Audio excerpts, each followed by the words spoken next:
मैंने आपको बताया था कि हिंदी से रिलेटेड जो भी टॉपिक रहेंगे मैं मेन टॉपिक उनको कराऊंगा, और जो टॉपिक आपको लर्न करने में प्रॉब्लम होती है उनको भी यहाँ पे बताऊंगा। और बहुत ही शॉर्ट में कंटेंट होगा, जितना भी होगा कम टाइम की वीडियो होगी। एक बार देखिएगा, 2 बार देखिएगा पूरा वीडियो, और उसके बाद में उससे रिलेटेड अगर आपको एग्जाम में कोई भी क्वेश्चन डाउट में रहता है तो कमेंट बॉक्स में कमेंट करके बताइएगा कि वीडियो यूजफुल रही या नहीं रही। मिलते हैं पूरी वीडियो के लास्ट में, तब तक के लिए जुड़े रहे चैनल पे, लाइक शेयर सब्सक्राइब करते रहिएगा। और पहली वीडियो हिंदी की मैं ये बनाने जा रहा हूँ इस पर, और पहली क्लास रहेगी आपकी हिंदी के लिए। अदरवाइज अगर कोई मिस्टेक रहती है तो आप उसको कमेंट में करिएगा कि आपने ये गलत पढ़ाया, ठीक है, ताकि मुझे भी पता चले कि कई जो लोग देखने वाले हैं वो कितने अच्छे लोग हैं जो मेरी वीडियो देख रहे हैं। उसके बाद में हम बात करते हैं कि हम क्या आज पढ़ेंगे। तो मैं आज चैप्टर स्टार्ट करूंगा वर्णमाला से, क्योंकि विदाउट वर्णमाला पढ़े आप हिंदी का कोई भी टॉपिक सही से नहीं समझ सकते हो, ना ही सही से पढ़ सकते हो। तो उसके लिए मैंने आपको बता दिया है कि हिंदी के में वर्णमाला टॉपिक को पहले पढ़ना है। तो वर्णमाला को हम बात करते हैं, वर्णमाला पहले पढ़ना स्टार्ट करते हैं। वर्णमाला, वर्णमाला इस टॉपिक के नाम में ही छिपा है वर्णमाला, अर्थात वर्णों की माला, यानी वर्णों का क्रम, यानी वर्ण किसे कहते हैं। तो वर्ण का क्रम, इसी को वर्णमाला कहते हैं। और वर्ण किसे कहते हैं, वर्ण कहते हैं किसी ध्वनि को, ध्वनि को। ध्वनि यानी कि कौन सी ध्वनि, जैसे कि हम बात करते हैं जैसे का, फिर आता है खा, तो ये क्या है, ये ध्वनियां हैं, ये ध्वनियां हैं। और एक ध्वनि, एक प्रकार की ध्वनि होती है ये। और इन ध्वनियों को जब हम देखते हैं तो वर्णमाला में हमें कई प्रकार की चीजें देखने को मिलती हैं। तो बात करते हैं कि पूछा जाएगा आपसे कि भाषा की सबसे छोटी इकाई, तो भाषा की सबसे छोटी इकाई को आप क्या बताओगे। तो भाषा की सबसे छोटी इकाई जो होती है वो वर्णमाला होती है। क्या होती है, भाषा की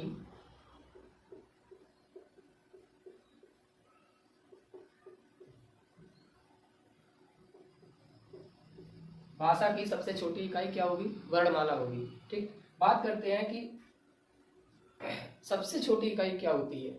मूलतः अगर पूछे जाए कि अगर पूछे जाए भाषा की सबसे छोटी इकाई, भाषा की सबसे छोटी इकाई, तो वर्णमाला में क्या बताओगे, आप वर्ण बताओगे। और पूछा जाए कि जो भाषा की सबसे छोटी इकाई क्या होती है, तो सबसे छोटी इकाई होती है ध्वनि। क्या होती है, ध्वनि। भाषा की सबसे छोटी इकाई ध्वनि, और भाषा की मूलतः सबसे छोटी ध्वनि, ध्वनि मूलतः। अगर शब्द लग जाता है मूलतः, तब आपको क्या बताना है, ध्वनि। और पूछा जाए सामान्यतः भाषा की सबसे छोटी इकाई, तो आपको बताना है वर्ण। ठीक है, क्या बताना है, वर्ण। इतनी बात क्लियर हो गई। अब बात करते हैं कि वर्णमाला में मुख्य रूप से हम कितने अक्षरों को पढ़ते हैं। तो 52 अक्षरों को पढ़ते हैं। 52 अक्षरों में आपके स्वर होते हैं और व्यंजन होते हैं, स्वर होते हैं और व्यंजन होते हैं। इन स्वर और व्यंजन को अलग अलग आज हम पढ़ेंगे और देखेंगे। व्यंजनों की संख्या वैसे तो 33 होती है, 33 होती है व्यंजनों की संख्या। ठीक, इसी के साथ द्विगुण और उच्छिष्ट व्यंजन भी आते हैं, वो होते हैं 2। इस प्रकार इन टोटल होती है, कौन से होते हैं, द्विगुण या उच्छिष्ट व्यंजन। इनकी संख्या होती है 2। इस प्रकार से मिलाकर के हो जाते हैं 35। इन 35 व्यंजनों में अगर हम बात करते हैं कि पहले हम देखते हैं स्वरों को, तो स्वरों को देख लेते हैं पहले।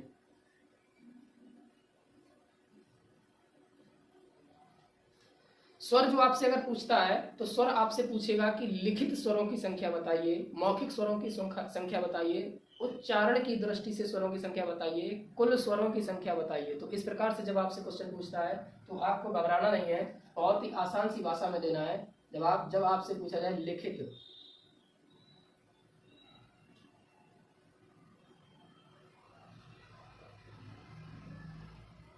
लिखित स्वरों की संख्या, जब आपसे पूछा जाए लिखित स्वरों की संख्या, तब आपको बताना है 11। कितनी बतानी है, 11। कितनी बतानी है, 11। 11 आपके लिखित स्वर है। और इन 11 स्वरों में कौन कौन से स्वर आते हैं, जरा उनको देखते हैं। देखिएगा, आ ई उ ऋषि, ए आई ओ औ। तो इस प्रकार से ये टोटल देखिएगा 2 4 6 8 10 और 1 11, ये होते हैं आपके लिखित स्वर।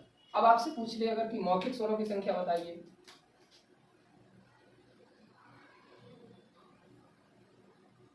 मौखिक बोले या उच्चारण की दृष्टि से।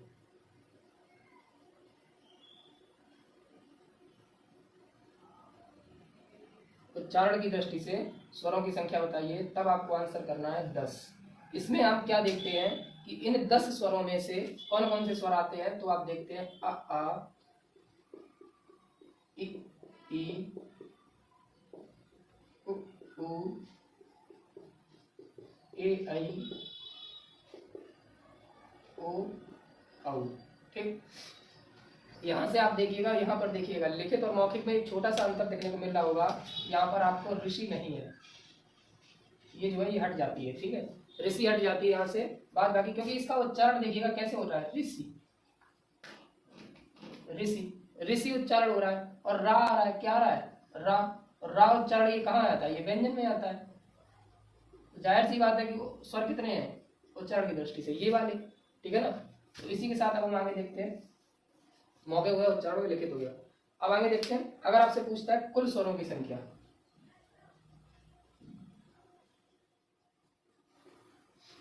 कुल स्वरों की संख्या अगर आपसे पूछता है, तब आपको बताना है 13। कितनी बतानी है, 13। इन 13 स्वरों में जो हमने ये वाले बताए हैं, कौन से, लिखित स्वर प्लस आयोगवा।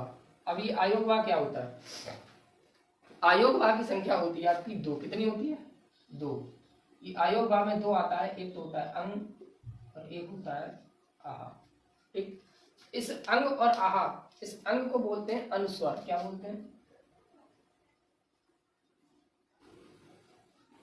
अनुस्वर, और आहा को बोलते हैं विसर्ग। ठीक है, इनको अनुस्वर और विसर्ग बोलते हैं। ठीक है, तो ये थे आपके स्वरों का एक विस्तार से समझना कि किस प्रकार से हम स्वरों को पढ़ेंगे। आगे बात करते हैं, इनको थोड़ा हटाते हैं, फिर आगे देखते हैं। ठीक है, तो इतना तो समझ में आ गया होगा, स्क्रीनशॉट लेना चाहो तो ले सकते हो आप। ठीक, अब इसी के साथ हम देखते हैं कुछ और।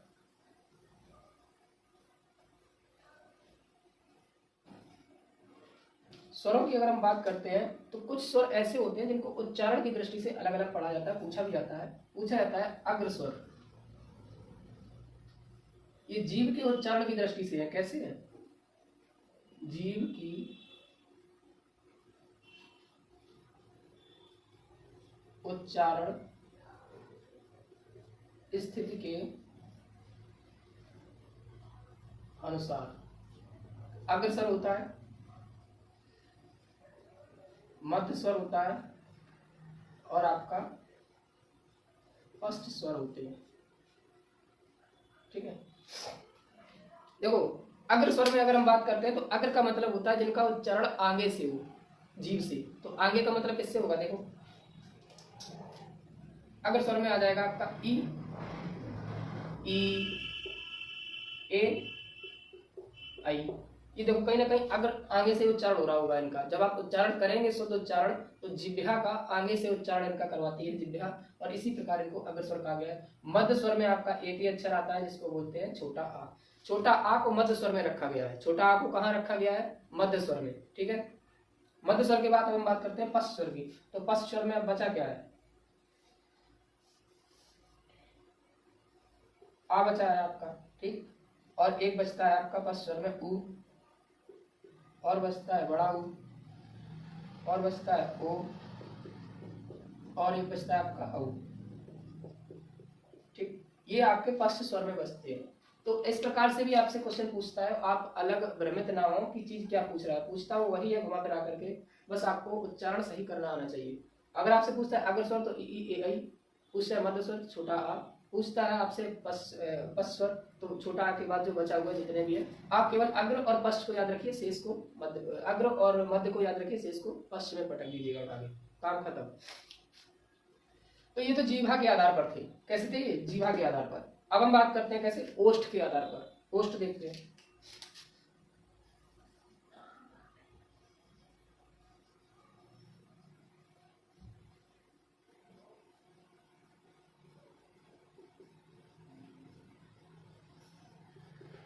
ओष्ठ के आधार पर स्वर। तो ओष्ठ के आधार पर स्वर होते हैं वृत्तामुखी और अवृत्तामुखी। ठीक है, कैसे, नंबर 1 होता है वृत्तामुखी,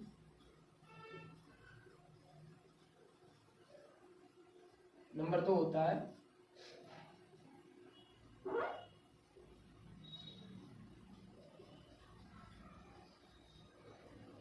अवृत्तामुखी। वृत्तामुखी जो स्वर होते हैं उनमें अगर हम बात करते हैं, वृत्तामुखी जो स्वर होते हैं तो उनमें आते हैं जिनके हम उच्चारण में देखते हैं कि जो वृत्त सा बन जाए। वृत्त कैसा होता है, ऐसा होता है गोल, है ना, वृत्तामुखी। और अवृत्तामुखी जिसमें गोल उच्चारण ना बने, कभी ऐसा बन जाए कभी ऐसा बन जाए, ठीक है ना। तो वही चीज हम देखते हैं कि वृत्तामुखी जो स्वर होते हैं वो कौन कौन से होते हैं, उन्हें देखते हैं। जैसे उच्चारण करिएगा आप कोलम में, जो भी स्वर आते हैं, जैसे ऊ देखो वृत्त बन रहा है। फिर इसी के साथ में इसका बड़ा वाला भैया ऊ बनाता है, इसी के साथ में इसका पड़ोसी एक बैठा है वो बनाता है, वो भी बनाता है वृत्त। इसी के साथ में एक और होता है जो ये बनाता है, औ बनाता है, ठीक। इसी के साथ में एक और आता है जिसे हम पढ़ वो वर्णमाला नहीं देखते, लेकिन चरण में आता है कहीं कहीं ए औ वाला, चंद्रबिंदी, अर्ध चंद्रबिंदी बोलते हैं। ये सभी के सभी वृत्तामुखी में आ जाते हैं। अवृत्तामुखी में क्या होता है, देखो अवृत्तामुखी जैसे आ ई ए आई, और तो कुछ बचा नहीं, बस ये, ठीक। तो वृत्तामुखी और अवृत्तामुखी ये तो होते हैं ओष्ठ की आकृति के अनुसार। और देखो इनको याद करने की कोई ट्रिक नहीं होती है, बस ट्रिक यही है कि आप मुख आकृति के अनुसार इनको याद कर सकते हो जिनमें वृत्त बने। मैंने इसीलिए बताया वृत्तामुखी जिनमें वृत्त बने, अर्थात उ ऊ औ, ठीक है ना। इसके बाद हम बात करते हैं अब जो होते हैं वो मुखाकृति के अनुसार देखते हैं। ये तो ओष्ठ के अनुसार हो गया, जिह्वा के अनुसार हो गया, ठीक है।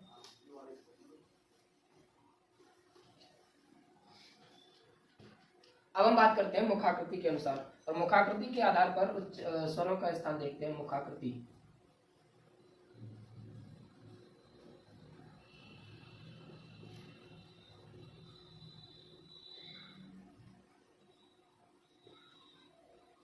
मुखाकृति के आधार पर स्वर। तो मुखाकृति के आधार पर जो स्वर होते हैं उनको हम जब देखते हैं तो हमें देखने को ये मिलता है, नंबर 1 जो होता है वो होते हैं विवृत स्वर। क्या होता है, विवृत स्वर। नंबर 2 अविवृत स्वर, नंबर 3 और नंबर 4 ये समृत और अर्धसमृत, विवृत, अर्धविवृत, इस प्रकार के स्वर देखने को मिलते हैं। तो नंबर 1 हम बात करते हैं विवृत स्वर की।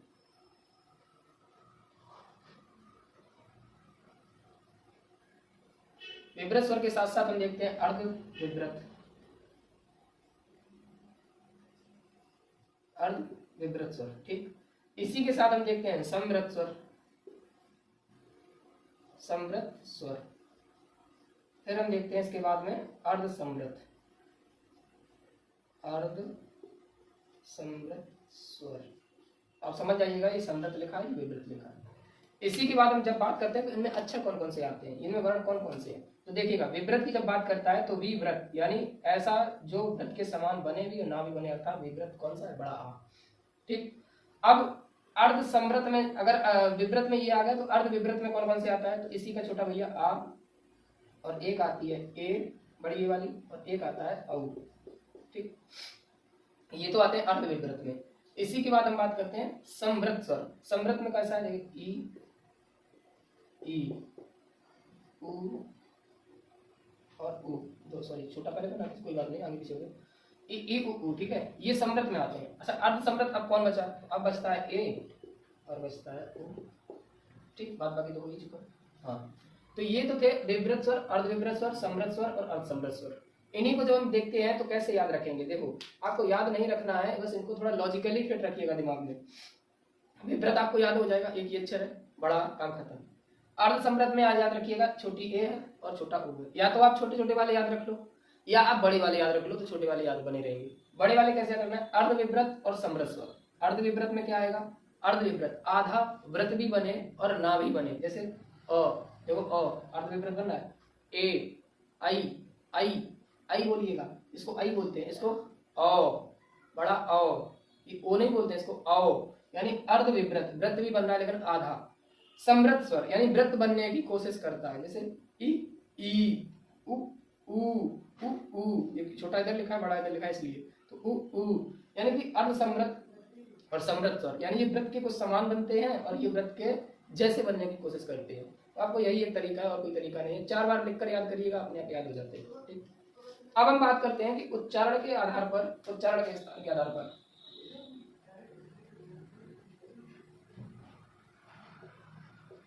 उच्चारण स्थान के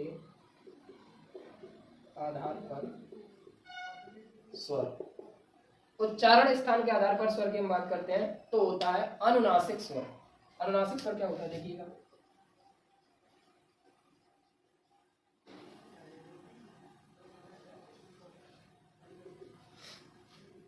अनुनासिक स्वर जो होते हैं नाक और मुख, कैसे, नाक और मुख, नाक और मुख की सहायता से यूज किए जाते हैं, नाक और मुख की सहायता से ये बोले जाते हैं, इन्हें बोलते हैं अनुनासिक स्वर। ठीक है, साथ ही साथ हम बात करते हैं अनुनासिक स्वर के बाद हम बात करते हैं नाक और मुख की सहायता से बोले जाते हैं, और इसके बाद आता है निरनुनासिक स्वर। निरनुनासिक, निरनुनासिक शब्द होते हैं तो केवल मुख से बोले जाते हैं, और ये होते हैं आपके, देख लीजिएगा कौन कौन से, आ और आता है आपका ई, फिर इसके बाद आता है उ, ए, सॉरी ए और आई, ठीक, और ओ और ओ, ठीक, ये होते हैं केवल मुख से बोले जाते हैं। कैसे बोले जाते हैं, केवल मुख की सहायता से। तो फिर ये अनुनासिक कौन से होते हैं, अनुनासिक होते हैं नाक, नाक से उच्चारण और मुख से उच्चारण अर्थात अंग, ठीक है ना, अब याद आ गया होगा आपको, तो ये होते हैं। ठीक, अब इतने स्वर होने के बाद में आपके पास अब बचते हैं उच्चारण अवधि के आधार पर। कैसे, ये तो थे उच्चारण स्थान के आधार पर, अब हम देखते हैं उच्चारण अवधि। अवधि मतलब समय, मोस्टली ये आप सभी को पता होगा। नंबर 1 होता है ह्रस्व स्वर, नंबर 2 होता है दीर्घ स्वर, नंबर 3 होते हैं प्लुत स्वर। ये 3 पार्ट्स होते हैं, इन 3 पार्ट्स को हम अच्छे से देख लेते हैं बस। नंबर 1 होता है जैसे छोटा आ ह्रस्व स्वर, यानी कम समय लगे जिसको बोलने में, फिर इसके बाद छोटी ई और छोटा ऊ, ठीक, ये आते हैं आपके ह्रस्व स्वर में। ठीक, अब कुछ लोग इसको रिरी में भी लेके चलते हैं, तो भैया रिरी को हमने अलग पहले ही बता दिया क्यों अलग रखना है। ठीक है, दीर्घ स्वर में आ, ई, ऊ, और ए, आई, ओ, औ, ठीक, इतने अक्षर। अब इसमें क्या आता है, इसमें आता है जैसे ओम, और संवाद में उच्चारण करने वाले शब्द, संवाद जैसे जानते हो, उच्चारण वाले शब्द ना कहें या अक्षर। जैसे आपने देखा होगा राम परशुराम संवाद होता है, आला उदल की जो कहानियां होती हैं उनमें जो आ करके बोले जाता है 3 गुना समय लगता है, यानी दीर्घ से ज्यादा समय जिसको बोलने में लगे उसको बोलते हैं प्लुत स्वर। ओम इसका एक सबसे अच्छा उदाहरण है, ओम ऐसे बोला जाता है। शुद्ध ओम का उच्चारण जो होता है पेट की नाभि से किया जाता है, गले से बाद में आवाज निकलती है, जैसे बोलेगा ओम, तो इस प्रकार से आवाज निकलती है। तो आ, ई, उ, ए, आई। अब देखिएगा, वैसे तो हम इनको एक बार पूछ भी लिया गया था कि संयुक्त स्वर बताइए कौन से होते हैं, तो आपसे कभी अगर पूछा था संयुक्त स्वर कौन से होते हैं, तो ये होते हैं आपके संयुक्त स्वर। कौन से होते हैं संयुक्त स्वर? संयुक्त स्वर में जैसे देखिए मैं अंडरलाइन कर रहा हूँ ए, आई, ओ, औ। आप इन 4 अक्षरों को याद रखिएगा, संयुक्त स्वर होते हैं इनको। देखो छोटी ई और छोटे आ से मिलकर के बनता है ये, छोटी ई, छोटा आ और बड़ी ई से मिलकर के बनता है ये, छोटा आ और छोटे ऊ से मिलकर के बनता है ये, छोटा आ और छोटे बड़े ऊ से मिलकर के बनता है ये। इसलिए 2 अक्षरों का संयुग्मन होता है, इसलिए इनको संयुक्त स्वर कहा जाता है। बाय द वे, आपको ये सभी स्वर की जितनी मैंने अभी तक परिभाषाएं या जो भी चीजें उदाहरण के सहित बताई आपको, ये सब अच्छे से समझ में आ गई होंगी, और स्वर से रिलेटेड अब मेरे हिसाब से कोई इफेक्ट नहीं बचता है। बात करते हैं व्यंजन की, इसको हटाते हैं।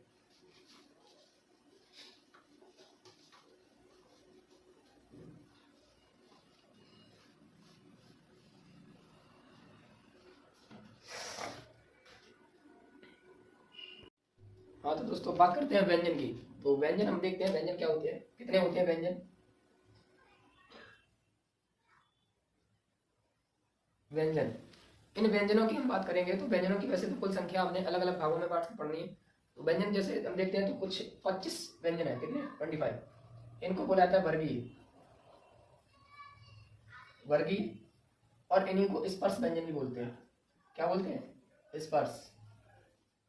अब स्पर्श व्यंजन क्यों कहते हैं, इसका भी एक कारण है। स्पर्श व्यंजन इसलिए कहते हैं कि आप कहीं ना कहीं सभी व्यंजनों में देखेंगे कि कुछ जीव जो है वो कहीं ना कहीं आपकी टच हो रही है, तो जीव जो टच हो रही है, स्पर्श कर रही है, इसीलिए इनको कहा गया है स्पर्श व्यंजन। उन्हीं के बारे में बात करेंगे। वर्गीय क्योंकि इनके एक वर्ग निर्धारित है, तो का कबूतर जिसे हम बोलते हैं, का से लेकर के माँ तक ये होती है। ठीक, तो पहला वर्ग जो होता है ये का वर्ग होता है, और का वर्ग में जो आपके अक्षर आते हैं वो है का,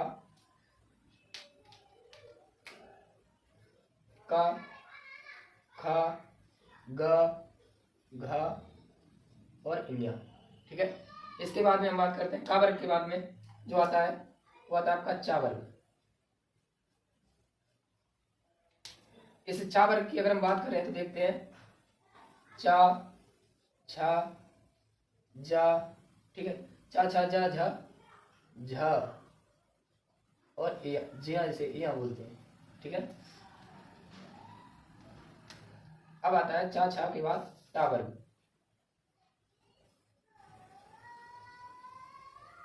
इस टा वर्ग में देखते हैं, टा वर्ग में आता है टा, ठा, ड और यही आता है एक इसी के साथ में ड, फिर आता है ढा और इसी के साथ में आप याद रखिएगा ड और ये ड़ा, डा, डा, डा, डा। इनकी हम बात करेंगे अलग से। ठीक है, ये अलग अक्षर होते हैं, इसी के साथ में ये में अदृश्य रूप से रहते हैं। कहीं कहीं आप देखते हो कि डाटा लिया के नीचे बिंदी होती है, जिसे बोलते हैं बिंदी, और कहीं कहीं आप बच्चे देखते हो डाटा करके नीचे बिंदी होती है, तो इनका भी बाद में बात करेंगे। पहले देख लेते हैं सभी वर्गीय व्यंजन। इनको हम वर्ग से अलग रखते हैं, ये भी चीज़ है, इनको वर्ग से अलग रखा जाता है, इसीलिए इनको वर्गीय व्यंजन नहीं कहा जाता है। तो हम इसको साथ में अलग ना पढ़े तो भी कोई दिक्कत नहीं, अलग पढ़ लेंगे इनको। ठीक है, टाठा, डाढ़ा ना। अब बात करते हैं ता वर्ग की। ता वर्ग में देखते हैं कौन कौन से अक्षर आते हैं। तो ता वर्ग में आता है ता, ठा, दा, धा और ना। ठीक, इसके बाद में आता है पा वर्ग। पा वर्ग में अगर हम बात देखते हैं तो पा वर्ग में आता है पा, था, बा, भा और माँ। तो हमने बताया का से माँ तक के सभी अक्षर ही आपके ये होते हैं। ठीक, अब इसमें जो बात बचती है आपकी, तो इसमें जो बात ये है कि आप अब इसमें कौन सी बड़ी बात है याद रखना। बड़ी बात तो कुछ भी नहीं है, देखो बस इसमें कुछ मेन फैक्ट है जो डीप अंदर जाके पूछ लेता है कभी कभी। का वर्ग में पूछेगा आपको तो का वर्ग बताना, चा वर्ग बताना ये चा वर्ग है, टा वर्ग बताना तो ये अक्षर है, ता वर्ग पूछे तो ये अक्षर है, पा वर्ग पूछे तो ये अक्षर है। इन सभी अंतिम अक्षरों को, इनके दो नाम है, एक तो इनको बोलते हैं पंचमाक्षर, पंचमाक्षर। ठीक, इसी को बोलते हैं नासिक व्यंजन, नासिक व्यंजन। और नासिक व्यंजन को इसीलिए कहा जाता है नासिक व्यंजन क्योंकि ये नाक के सुर से बोले जाते हैं, अंत में आते हैं, पांचवाक्षर होता है इसीलिए पंचमाक्षर है ना, अंत में आते हैं इसलिए इन्हें नासिक व्यंजन ही बोलते हैं। इसी के साथ जब हम देखते हैं तो आगे, तो पंचमाक्षर के बाद हम बात करते हैं, अब हम इसकी वर्ग के बारे में बात करेंगे, इनके वर्गों के बारे में कि इनके वर्ग के नाम क्या क्या है। तो देखते हैं वर्ग व्यंजन, वर्ग वर्ग देखते हैं। का, तो का वर्ग को बोलते हैं कंठ व्यंजन, कंठ वर्ग। का को क्या बोलते हैं? कंठ वर्ग। चा को बोलते हैं तालु वर्ग।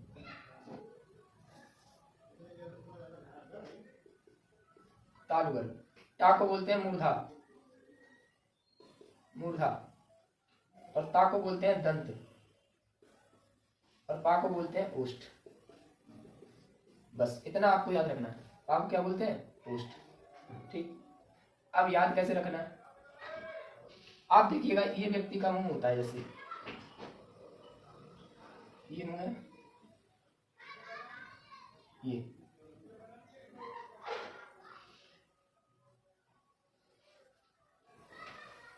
ठीक। अब आप देखेंगे जब व्यक्ति बोलता है तो ये स्वर तंत्र है इसका, ये नाक से तंत्र जा रहा है, ये नाक तंत्र, नाक का तंत्र। ठीक, अब हम बात करते हैं जब व्यक्ति बोलता है तो सबसे पहले अक्षर कहां से बोलेगा? गले से, यानी कंठ। ठीक है ना। इसके बाद में जैसे ऊपर चलेगा तो आएगा क्या? तालु, यानी तरुआ, जिसे तरुआ बोलते हैं कहीं ऊपर, अभी कई कई भाषा में तो इसे बोलते हैं तालु।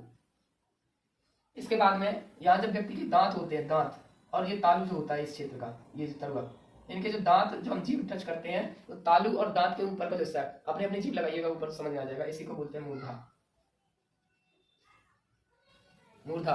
मूर्धा के बाद जो आते हैं आपके ओठों, ओठ से पहले आते हैं दांत। तो दांत से जिनका उच्चारण होता है उन्हें कहते हैं दंत। ठीक है, अभी कुछ अक्षर देखने को मिलेंगे आपको जो दंत व्यंजन बताए जाएंगे, जैसे कि ता था दा ना। तो इनमें जीभ कहाँ टच हो रही है? जीभ के टच होने से संपर्क है ना, क्योंकि स्पर्श व्यंजन बोला गया इनको पहले ही। इनको क्या बोला गया सभी को? स्पर्श व्यंजन। चलो बाद में बताऊंगा। फिर बाद में जो अक्षर बोले जाते हैं वो बाहर से बोले जाते हैं, ओठ से दोनों को बोला जाता है ओष्ठ। इतनी बात अच्छे से समझ में आ गई होगी आपकी। ठीक, ओष्ठ के बाद जब हम देखते हैं तो इनको, इन सभी को आप ये भी याद रखिएगा, क्या बोला जाता है? स्पर्श व्यंजन। स्पर्श व्यंजन, ठीक है। स्पर्श व्यंजन की बात जब खत्म होती है तो हम बात करते हैं, देखिए कंठ से का ख ग घ बोल के देखेंगे तो आप कंठ से उच्चारण होगा। चा चम्मच वाला उच्चारण जो है ना, जीभ बिना तलुआ में लगे आप उच्चारण नहीं कर सकते हो। चा छा जा झा ज्या, इसको जिया बोलते हैं। इसका उच्चारण स्थान कैसे किया जाता है? जिया, ऐसे करके, ठीक है ना। इसका शुद्ध उच्चारण करना सीखिए आप, तभी इसका उच्चारण स्थान आप यहाँ पे रख पाएंगे, जिया। टा ठा डा ढा ना, ठीक, ता था दा धा ना, पा फा बा बा मा, ठीक है। ये 25 अक्षर होते हैं। इन अक्षरों में कुछ अलग अलग चीजें देखने को मिलेंगी, जैसे इन दो को हम अलग बोलते हैं और इन तीन को अलग बोलते हैं। फिर आप देखेंगे दूसरा और चौथा जो कॉलम होता है इसको अलग बोलते हैं, और पहला, तीसरा और पांचवा इसको अलग बोलते हैं, ठीक है। तो चलिए पहले बात करते हैं कि जो पहला और दूसरा होता है इनको क्या कहते हैं? पहले और दूसरे,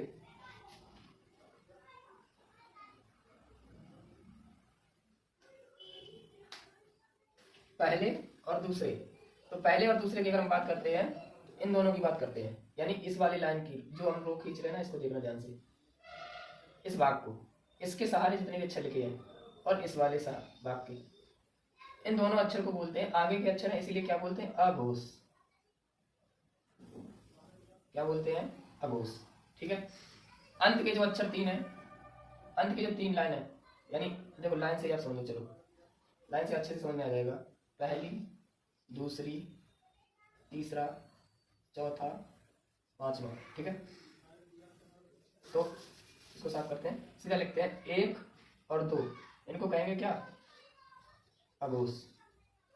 ये वाली लाइन है, ठीक। अब बचते हैं 3, 4, 5, इसको कहते हैं सघोष। और सघोष को ही कहीं कहीं सिर्फ घोष लिख देता है, तो आप कंफ्यूजन ना हो, कंफ्यूजिया ना, इसको सघोष को ही घोष कहा जाता है, ठीक है। इसके बाद हम बात करते हैं, अक्षर होते हैं महाप्राण और अल्प प्राण, ठीक है। इसके बाद के जो अक्षर आते हैं महाप्राण और अल्प प्राण। तो पहले अल्प प्राण देखते हैं, अल्प प्राण, ठीक है। अल्प प्राण मतलब कि जिनमें बोलने में कम प्राण की आवश्यकता हो। तो पहला वर्ग, तीसरा वर्ग और पांचवा वर्ग, पहला, तीसरा और पांचवा। फिर आता है महाप्राण। महाप्राण इसमें देखते हैं 2 और 4। याद कैसे रखेंगे? याद रखने वाली बड़ी जटिल समस्या आ जाती है। याद कैसे रखें? अघोष में आ लगा, आ आगे की, तो पहली और दूसरी, ठीक है। सघोष याद रखोगे, अघोष सघोष एक से है, तो लास्ट वाले जो बचेंगे वो सघोष। अल्प प्राण में देखिएगा, अल्प में 3 अक्षर है ना, तो यहाँ भी 3 लाइन आएंगी, और 3 जिसके साथ होगा वो विषम, यानी विषम वाली लाइन जिसके साथ होगी, 3 अंक के साथ विषम, और विषम वाली सारी लाइनें जो हैं वो सारी की सारी कहाँ है? अल्प प्राण में।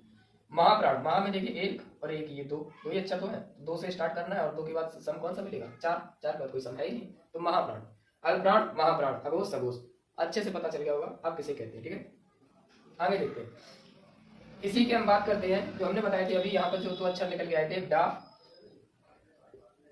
और एक ढा, ठीक है। इनको बोलते हैं उत्क्षिप्त, उत्क्षिप्त और द्विगुण। द्विगुण एक दूसरा नाम भी होता है इनका, ताड़न जात, ताड़न जात व्यंजन, ताड़न जात व्यंजन, ठीक है। डा और ढा के नीचे जो बिंदी लगी है, उत्क्षिप्त, द्विगुण और ताड़न जात इनको बोलते हैं। इन्हीं को एक नाम और कहा जाता है, जब हम इसका नाम जानते हैं ताड़न जात, तो इसी को हम बोलते हैं अतिरिक्त व्यंजन भी। अतिरिक्त कहें या विकसित कहें, कुछ भी करो, अतिरिक्त कहो या विकसित, अतिरिक्त या विकसित, ये 2 नाम और निकल के आते हैं, अतिरिक्त और विकसित। तो इतना तो आपको पता चल गया होगा इनका क्या क्या नाम है और ये कौन से अक्षर होते हैं, ठीक है ना। तो इतना आपको अच्छे से याद हो गया होगा। आगे हम बात करते हैं इसके बाद की। आप देखते हैं कि जो कुछ अक्षर और होते हैं जिनको हम बोलते हैं अंतस्थ व्यंजन, अंतस्थ व्यंजन। ये अंतस्थ व्यंजन क्या होते हैं, चलो इनको भी समझते हैं। अंतस्थ व्यंजन 4 होते हैं। नंबर 1 आता है आपका या, फिर आता है रा, फिर आता है ला और फिर आता है वा। या, रा, ला और वा, ठीक है, अंतस्थ व्यंजन बोलते हैं इनको। अब अंतस्थ व्यंजन में या और वा ये दो जो होते हैं इनको बोलते हैं अर्ध स्वर, ठीक है, अर्ध स्वर।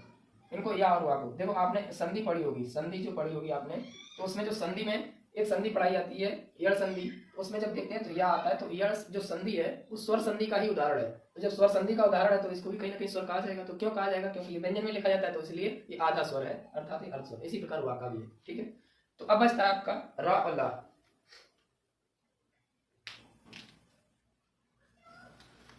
रा को देखो, रा को क्या कहेंगे, रा को कहते हैं लुंठित, लुंठित व्यंजन सॉरी, रा को कहते हैं लुंठित व्यंजन। और रा को लुंठित व्यंजन के साथ साथ इसको कंपन या प्रकंपित व्यंजन भी कहते हैं। कहीं जगह नहीं लिख देखिए कहाँ लिखें, तो यही लिख देते हैं, कंपन या प्रकंपित, कंपन या प्रकंपित व्यंजन, ठीक है। अब बचता है ला। ला को बोलते हैं पार्श्विक, पार्श्विक व्यंजन। अच्छा, इस रा को मूर्धा में रखा जाता है, मूर्धा वर्ग में।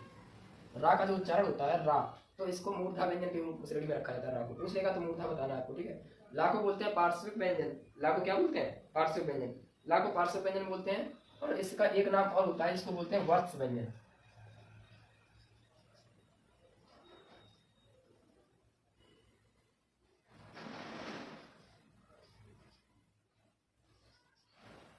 वर्ष व्यंजन, ठीक है। तो वर्ष व्यंजन भी इसको बोलते हैं और पार्श्विक व्यंजन भी बोलते हैं, किसको, ला को, ठीक है। इसी के बाद जब हम बात करते हैं अंतस्थ व्यंजन के बाद, अब बात आती है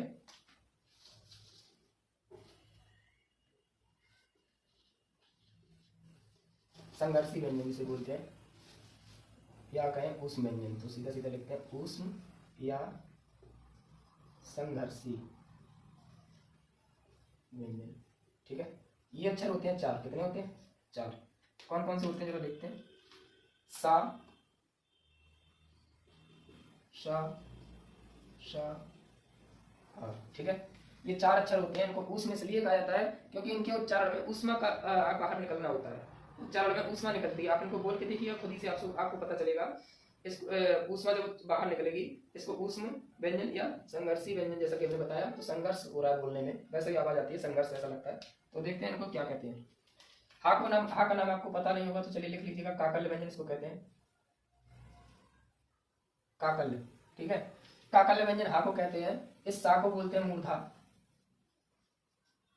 मूर्धा। और इस सा को बोलते हैं दंत। और शेष बचा जो ये वाला सा है, इसको बोलते हैं तालु, ठीक है। तो तालु के बाद आता है तालब या तालु, ठीक है। तालब के बाद दंत याद रखिएगा, सीटी वाला सी सरौता वाला सा है। और खे वाला जो सा यानी षटकोण वाला सा होता है, इसको बोलते हैं मूर्धा। मूर्धा के बाद इसी को बोला जाता है, जब बात करते हैं तो हाहल को सघोष और महाप्राण भी कहते हैं। हाहल को क्या कहते हैं, इसकी अगर श्रेणी पूछी जाए आपसे तो सघोष और महाप्राण, ठीक है। ये सघोष की श्रेणी में आता है और महाप्राण भी कहलाता है। सघोष की श्रेणी में आता है और महाप्राण कहलाता है, ठीक है। इतना आप याद रखिएगा। तो एक चीज और पढ़ते हैं, इधर देखते चलिए।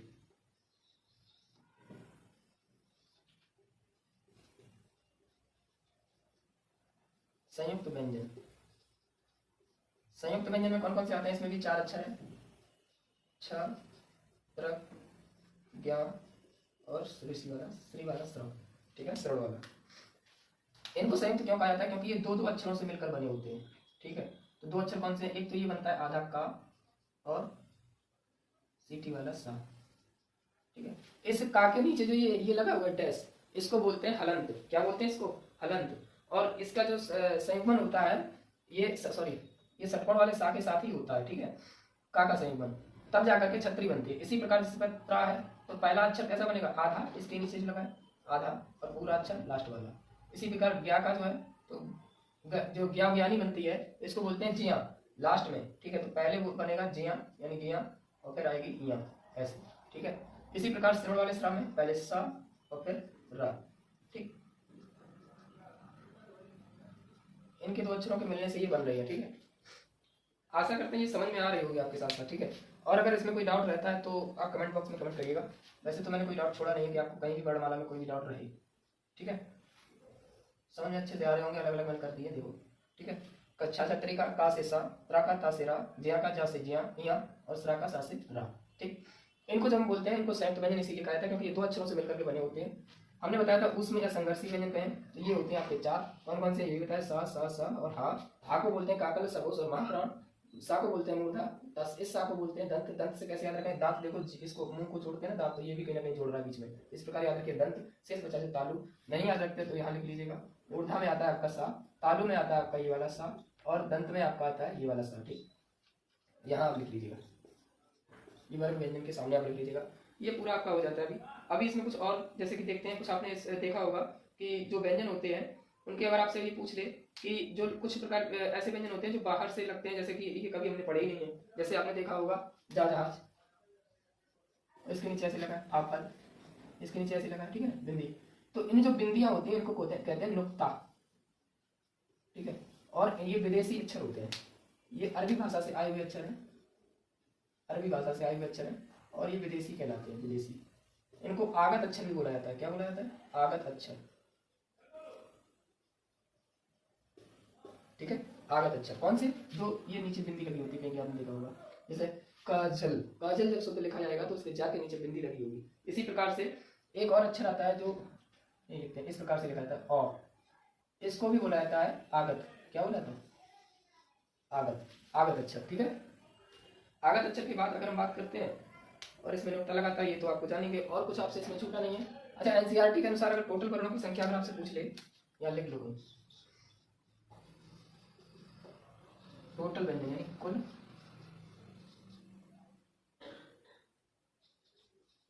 अच्छा देखो, तो आपको बताने 56। कितने बताने, 56। फिलहाल में लिखित रूप से जो अक्षर है वो 52। ठीक है, ये कैसे है,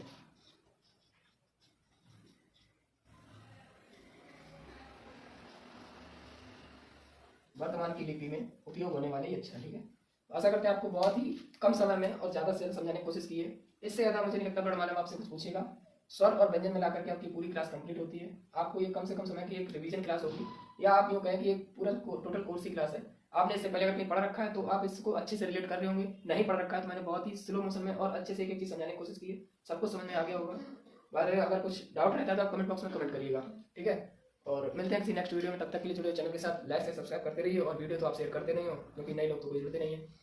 और भी अगर कोई वीडियो चाहिए होगा तो आप कमेंट बॉक्स में कमेंट करिएगा। मिलते हैं नेक्स्ट में, तब तक टाटा, धन्यवाद, बंदे मातरम।